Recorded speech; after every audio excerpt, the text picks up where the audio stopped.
তোমাদের সাথে শেয়ার করব আমার দুপুরের লাঞ্চ মেনু।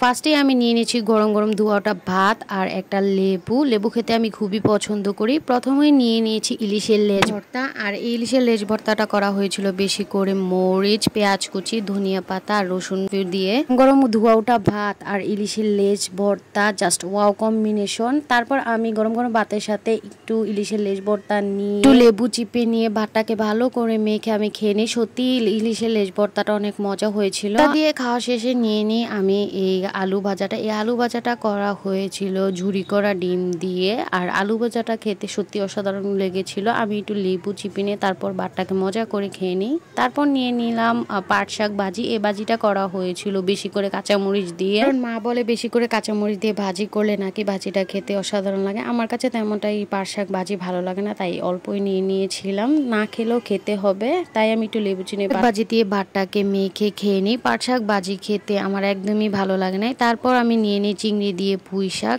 চিংড়ি দিয়ে পুঁই শাকটা আমার কাছে খুবই ভালো লাগে। এই পুঁই শাকটা রান্না করা হয়েছিল ছোট চিংড়ি দিয়ে। আজকে দেখা যায় আমি পুঁই শাক তরকারিতে আলু ব্যবহার করিনি। আর এই পুঁই শাকের ডাঁটা খেতে তো আমার কাছে খুবই ভালো লাগে। পুঁই শাক দিয়ে খাওয়া শেষে আমি নিয়ে নিই ধুন্দুল দিয়ে ইলিশ মাছ। ইলিশ মাছ দিয়ে যে কোনো তরকারি রান্না হোক না কেন, ইলিশ মাছের সুঘ্রাণে সেই তরকারিটা আরো বেশি ইয়াম্মি হয়ে যায়। তারপর আমি একটু লেবু চিপে তরকারি দিয়ে ভাতটাকে মেখে আর একটু ইলিশ মাছ ভেঙে নিয়ে ভাতটাকে মজা করে খেয়ে নিই। আজকে ইলিশ মাছের তরকারিটা খুবই ভালো হয়েছিল, আর ইলিশের সুগন্ধে তো আমার পেট এমনিতেই ভরে গিয়েছিল।